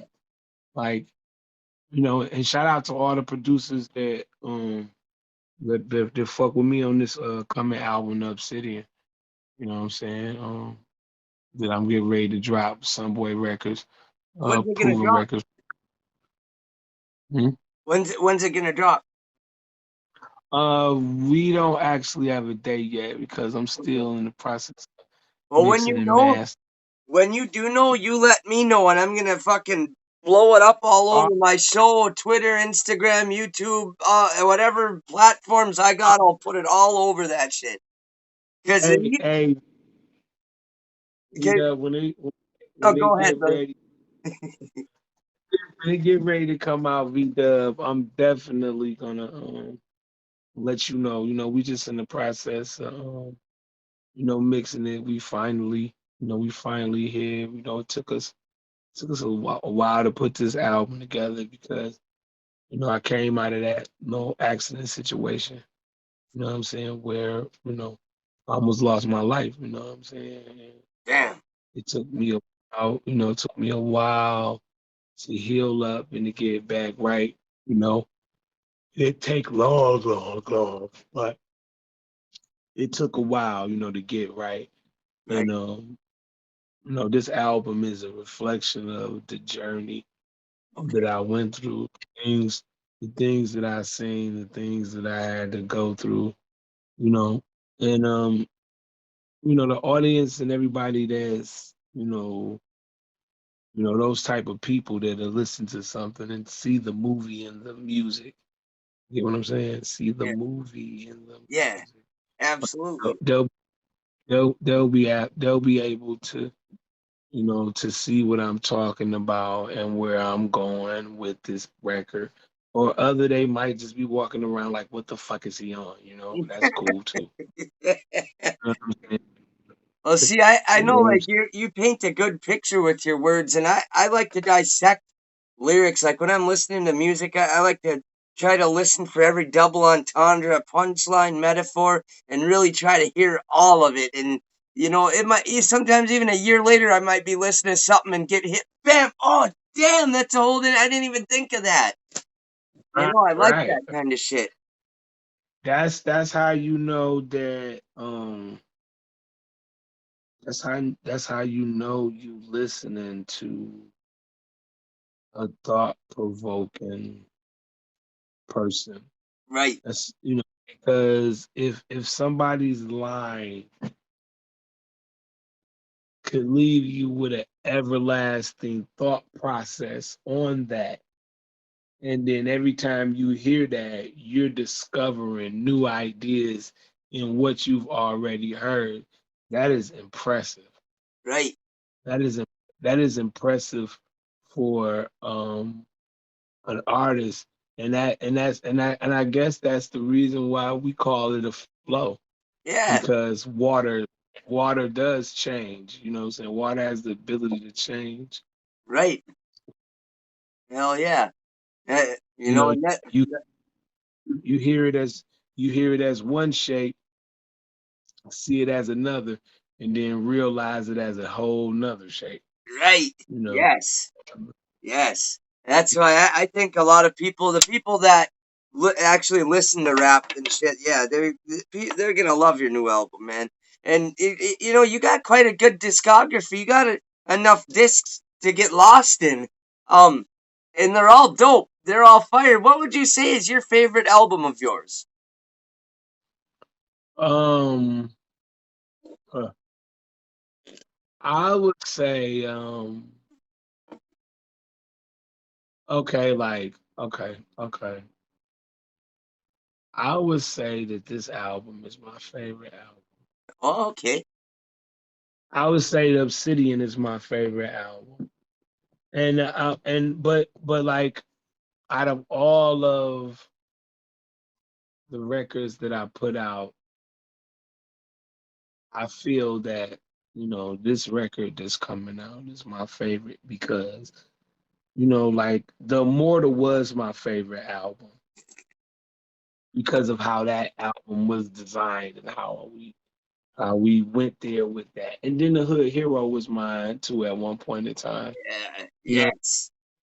so was The Supremacy because it just each one of those albums, mixtapes and stuff just reflects a level up notch in my career. Like I'm like he's leveling up, he's on fire, Yeah. He's you know heating what I'm up. saying? He's heating up, right? You feel me?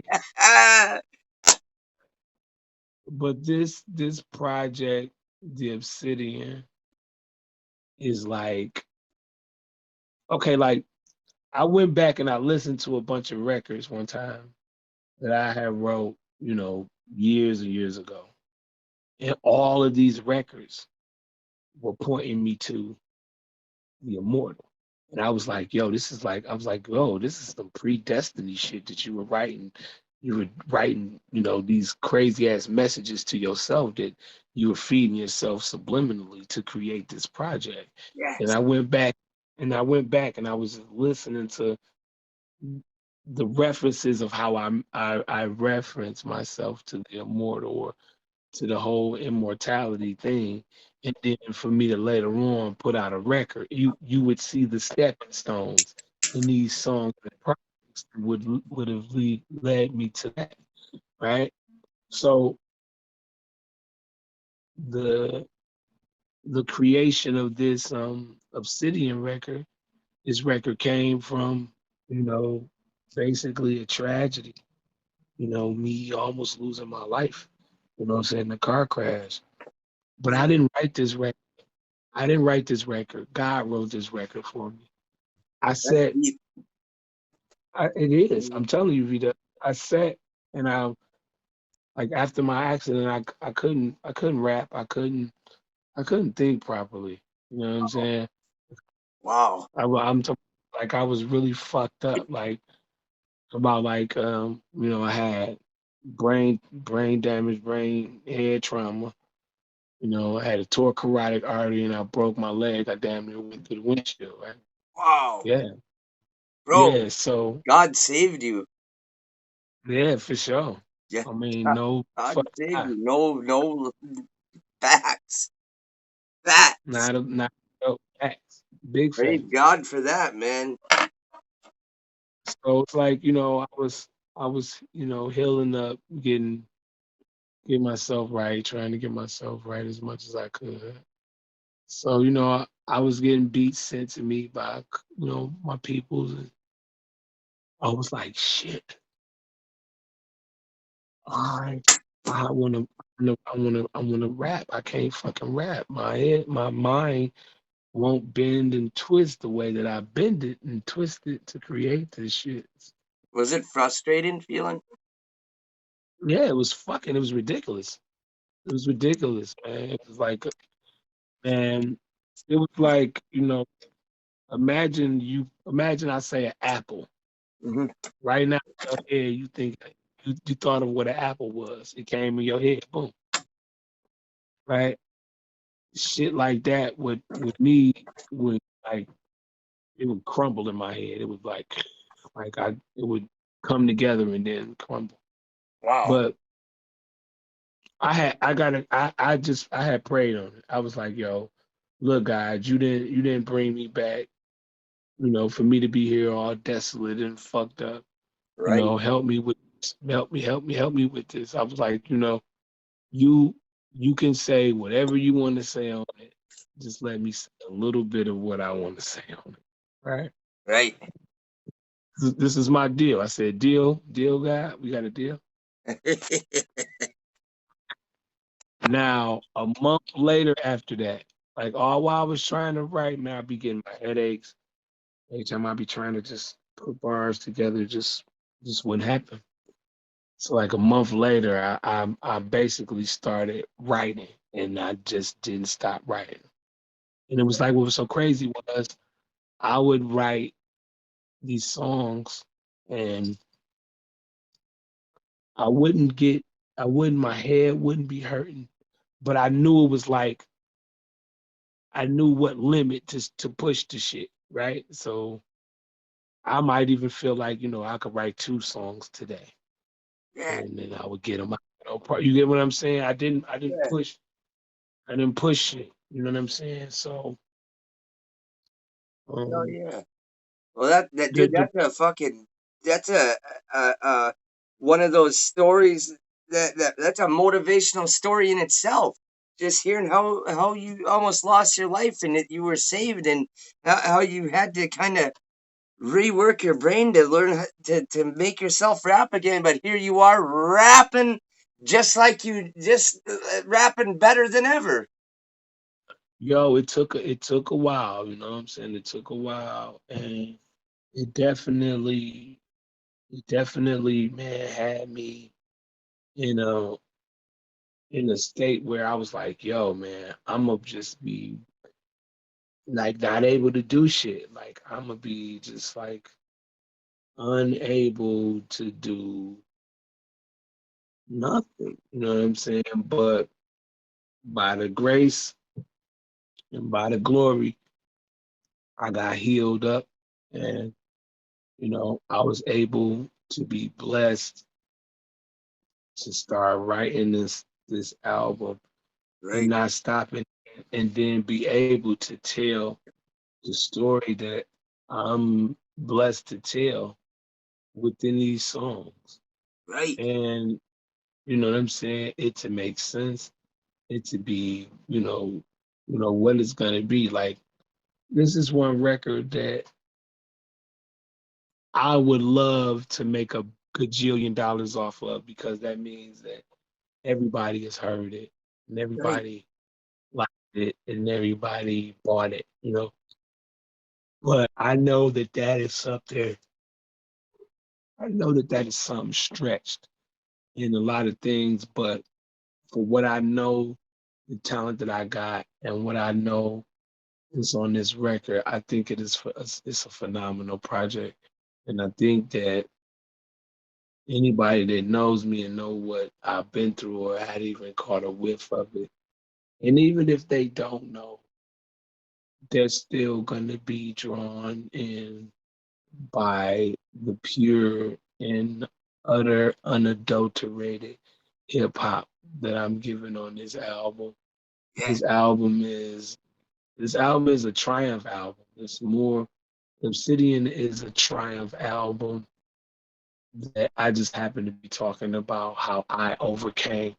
But it is a triumph album for everybody. It is an album for Yes. every individual in the world that has dealt with a dark time in their life, whatever it was. My darkness was this.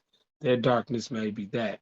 Right. But record, this record Obsidian V Dub should definitely be an inspiration for men, women, and child, anybody that's living, because this album was birthed out of chaos, but it is living because Yes. I am alive. I was alive to do it, Right. and then a lot of people are going to be alive to hear it. So Yeah. this is my for the living. This is my dead album for the living. Yeah. Hey, yes. Dude, I love it. And dude, coming from a place that you were at when you wrote it, this is gonna be some deep fucking. I can't wait to hear the concepts on it and shit, and hear these songs, man. I And can't wait. V, you going like first of all with the production and with how the album, Yeah. it's like it's like it's like motherfuckers going, what the fuck is he on? Like they're gonna be like, telling you, motherfuckers is like some people gonna get it and they're gonna be like, oh, okay, I see what the fuck he talking about. Like, ooh.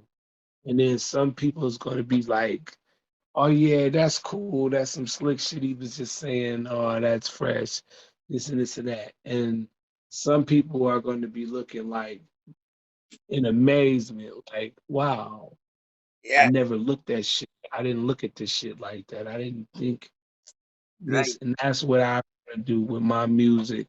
Yeah, I want people to be in the club, having fun off my shit. Yeah. I want motherfuckers to be able to ride in a car and go from one state to another state banging my shit. Right. What I really do with this music is just perpetuate the gravities of what real hip hop is and Yeah. instill that into the so that like I was saying, so when we old in wheelchairs, you know what I'm saying, and our days are done doing this music stuff, we can sit comfortably that we've affected the next generations of music to, perform these feats correctly. Right. Amen, man. And excuse me.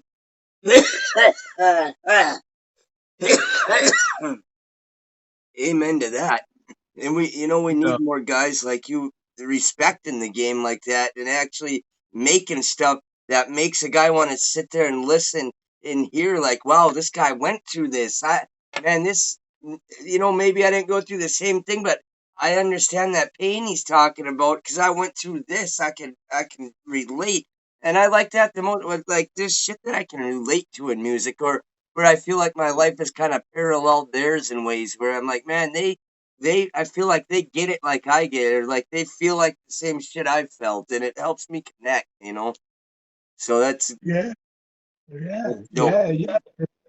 That's the whole thing about hip hop. It connects us to one another by the vibes and by the emotions that's put in these words and in these songs that we sing in that way.